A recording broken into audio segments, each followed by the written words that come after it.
gentlemen, welcome to Counter Diary. Counter Diary, we are telling you the untold stories of Liberia, and of course, talking about the untold stories of Liberia. Today, we are somewhere in Margibi County. If you're coming for the first time, watching this on YouTube, I say subscribe to that YouTube channel. If you're watching us on KMTV or Boss TV, I want to say thank you so much for joining the show. Let's show you exactly how Liberia looks. So today, in Margibi County, where exactly are we? We are somewhere called, they said the Clipper Camp. I don't know how to, but I want to know. This place you see the workers of the Rabat International Airport stay here. But I got somebody who's going to be telling me exactly how this place looks like, what's the history behind this area. So keep watching. This is the Counter Diary. We're taking a break to be right back.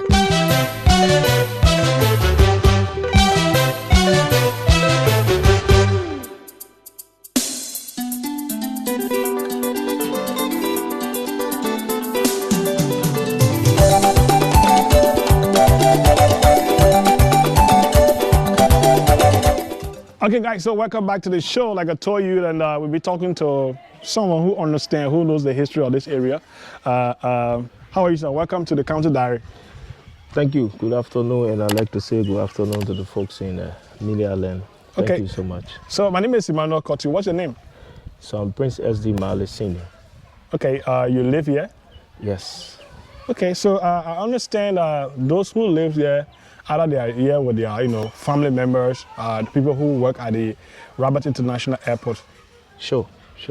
And I also learned that you have category of people that are staying here. So can you show us a little bit? Yeah, so this is the Rabat International Airport employee camp. Okay. And so the down part of the camp, you got people with various category in their job status.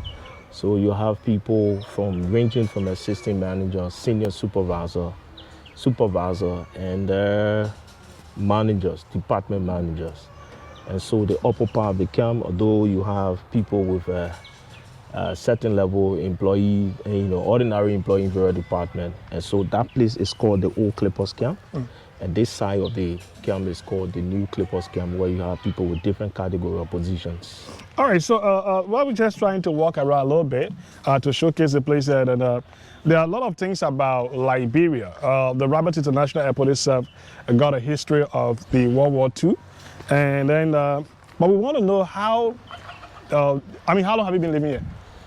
Well, I'm a son of Margibi, so I have some detail. But specifically in the camp, I moved in 2019, August the 9th. Okay. And then can you give us some more information that you got about this camp?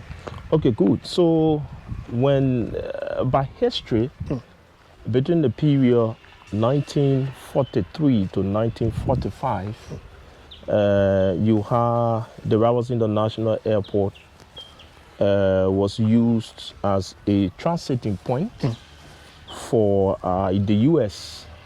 For the World War I. And so during those periods, you had the issue of construction ongoing at the Rabat International Airport. Okay. And so by history, this camp was built mainly for those people who were under the obligation to build the airport. Okay. And so, as you can see, most of the building be concretized in terms of the upper roof. And so it tells you that it was actually meant for bulletproof. Oh, it was, so these buildings are not just ordinary buildings like you see here. It is not. So it's like when you're shooting gun, like small gun, you know. It's well structured. Though even put nail in a wall is difficult. Wow. It's actually difficult. It's well structured. So between those periods, you have those situations happening. And between the period 1957, where you had the airport being open, commercialization of air flight and air transport became very active. Okay. And so employees and people start trooping in, but then the guys who constructed the airport has moved, and then the issue about the war has ceased. And so you have employees moving in the camp by the mandate of the administration then for residential purpose. And so it's been named the RI Clippers camp, basically for employees. Because what I'm concerned about is that why they say Clipper? Why is it Clipper? Well, I think that's just the name being given to the camp. I think that's just the name. And so you can see on the wall, around CC. Okay. All right. The CC represent Clipper Camp. Okay. And, and you see the very numerical value there. So the actual meaning why the name was developed, I like to be earnest. I may not know the detail. Okay. But I think normally people give name like you bold your child. Obviously, you gave the name to the child depending what you think about it. And so that's how the camp name came about. And currently, you have it been as a residential area for all employees at the Robertson International Airport. So right now, each of these houses here, how many rooms in there? Well, most of the houses, you got 2 rooms. Okay. Most of the houses got 2 rooms.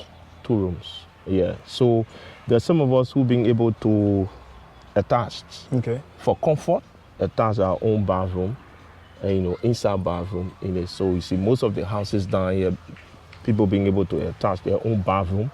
Like where I was previously before moving down, I attached my own bathroom there. I mean, are you saying there was no bathroom attached to them? No, you see behind. For example, I just like to show something. Let's walk there. See let's walk to the place there. The bathroom wasn't attached to the house, but it was built outside. Okay. Outside the place. So you see, so most of the houses here have their appointed bathroom by the way it was structured. Okay. So I just like to show the building there. You can see the finished building there. Okay, behind there. Yeah, this. Oh no, we can just walk closer to the place. Let's get there. So, I mean, our camera will capture those things. So you see this? Those were the barrels built initially. Okay, so we'll go closer to the plane and just show you our viewers what we are going to now. So this more used to be like a camp, like you said, construction camp that are being transformed.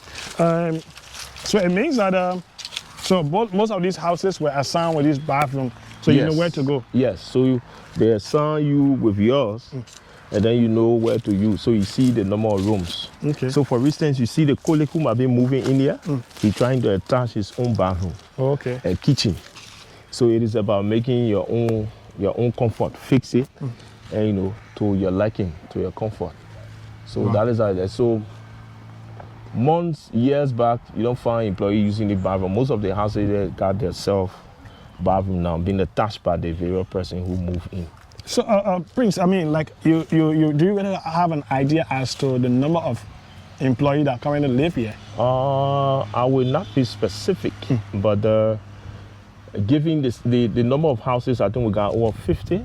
We got over 50 houses in this camp.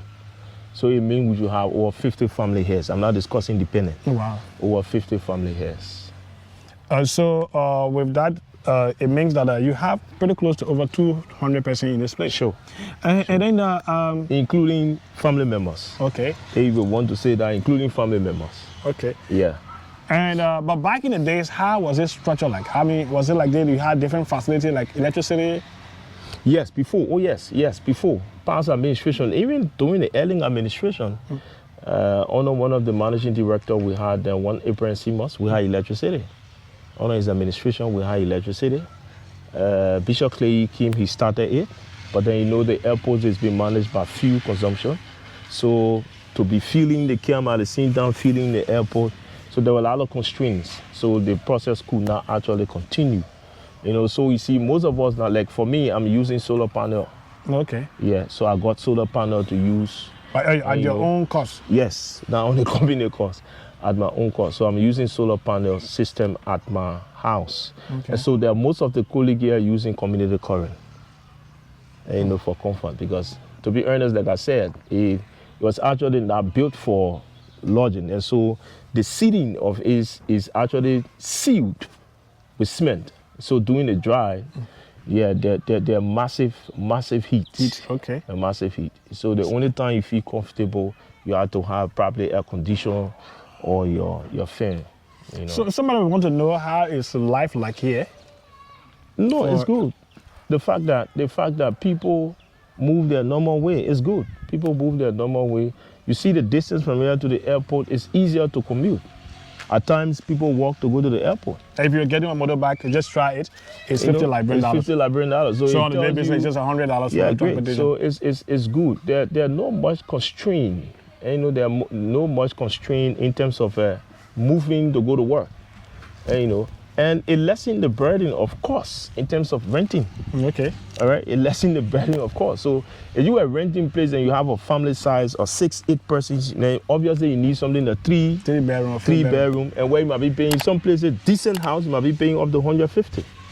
That's good. And, you'll be paying up to 150. So it reduces the burden for that, and most of the employee, yeah, there are challenges, but most of the employee, we appreciate the level, and, the level, at some level we are with the environment.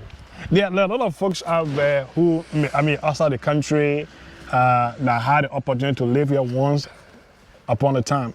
Could you say there have been some changes at the camp? Oh yeah, massive changes.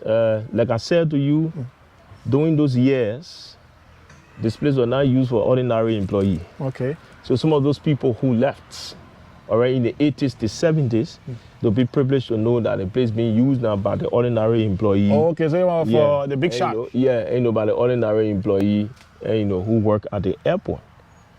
So yes, there have been some improvement. So in terms of drinking water, where do you guys get water from? So in terms of drinking water, most of us get water to drink, by the mineral water. All right, get the mineral water by bag. Some drink by bottle, and some get to the hand pump. That's how it's like, go to the hand pump. So no running water? No, we don't. That is yet to happen. We don't have running water. All right, folks, so you're still watching us. This is the Counter Diary. We are in the Clippers camp here in Margibi County, just opposite the Robert International Airport, and we're showing around how the camps look like. Back in the days of one of my friends used to live here, like, oh man, we used to be living, big boys life, but things are actually transformed. So before we take leave of you, and I want to say thanks to Prince for giving us more information about this area. But before we take leave of you, the housing is about, about 50 houses. More than. What is the requirement for someone to move in here? Okay, so there is a committee within senior management. One of the senior managers chair the committee on housing. Okay. So in recent time, you have the deputy managing director for administration of the Liberia Airport Authority. Okay. All right, chairing that committee. It is my understanding that the deputy on technical is now chairing that committee. So there's something that you need to do to apply. All right, if you apply, you go through the vetting process. Oh, okay. It comes with the issue of tenure also.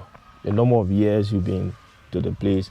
And maybe explaining the place you live, the challenges coming to work. Another thing, the kind of a job you do, that they might need you at any time to get at the airport is also important. The key departments. All right, so you see most of the people that work here are people who are in technical department, fire service, MET, operations, some in administration. Okay. And, so just in case they need you to have certain work done at your department, it can be easier that they can send a car to get you out and go. So the key thing is the kind of department. Like when I moved in, I was in operation then. Okay. I was working in operation, having oversight on the terminal. And then a few departments are directly under the deputy managing director for operation. Then my boss lady, those departments were like reporting to me, and then all were report to my boss. And so I had too much tedious thing to do. And so she advocated that it was necessary to have moved closer, because by then I was in town with my family.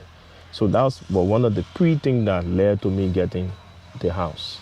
All right, thank you so much, Prince. I appreciate talking to you. Yeah. Now that we got a clear understanding, I've been passing around. You just pass here, just say, oh, this is a clipper camp, no understanding. So those of you watching us, they say that this place is actually around the World War II when this area was established. And currently, it got over 50 houses. And each of those places will have people living in at least 1 or 2 bedrooms, just so you can be comfortable in doing your work. Well, folks, I want to say thanks to every one of you for being part of this edition of the program, The Counter Diary. If you love this show, please don't forget, subscribe to our YouTube channel. And those of you watching us on TV in Monrovia, always make sure to follow us, because we are going around the 15 counties of Liberia to tell you exactly how Liberia looks like. My name is Simon Lokoti. I want to say thanks to my director and producer, Tanu Fokbai, for making this edition a success. Keep watching. This is The Counter Diary.